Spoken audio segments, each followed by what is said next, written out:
And yet, most people have never heard of it. That's not an accident. The North Sea is not a forgiving place. Even on the surface, it punishes the unprepared.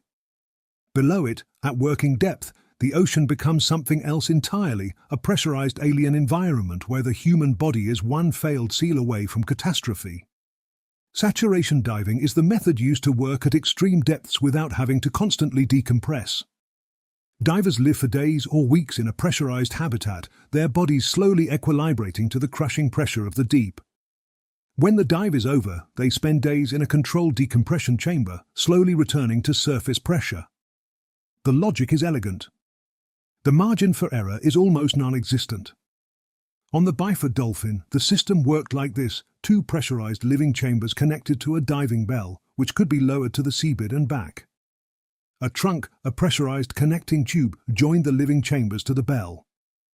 When the bell docked, the trunk equalized pressure, and the divers could transfer safely. The key word there is safely. Because when that system works, divers can live and operate at extreme depth for extended periods without ever being exposed to the crushing pressure differential between the inside of their habitat and the open sea. And when it doesn't work, there were 5 men in the pressurized system that night. Divers Bjorn Bigstrom, Truls Hellevik, Edwin Coward, and Roy Lucas inside the living chambers.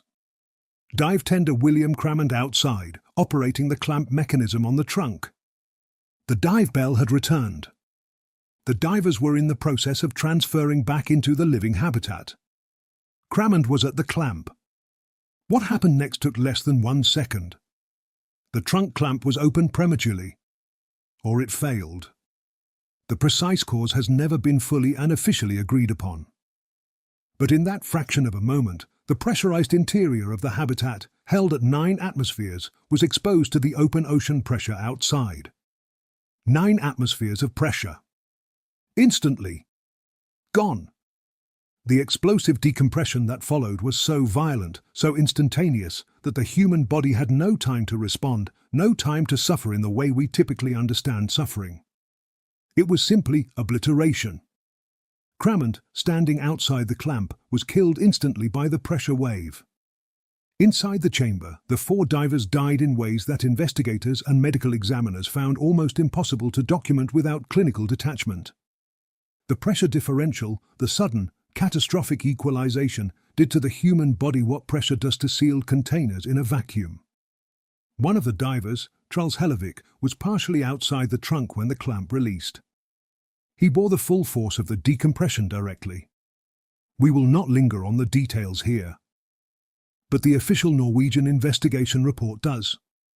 And those who have read it describe the experience as something they cannot read. 5 men. 5 deaths. 1 second. And then the North Sea carried on, indifferent as ever. The bodies were recovered. Investigations were opened by the Norwegian authorities, by the operating company, by multiple safety bodies. The Byford Dolphin was owned and operated by a Norwegian drilling company. The divers were employed through a British contractor. The layers of corporate and jurisdictional complexity were immediate and significant. The official findings pointed to human error, specifically the premature opening of the clamp by dive tender Crammond. But Crammond was dead. He couldn't defend himself. He couldn't explain what he saw, what failed, or why he did what he did, if in fact he did it deliberately at all. And the families of the dead, the widows, the children, the brothers and parents, they had questions. Serious questions.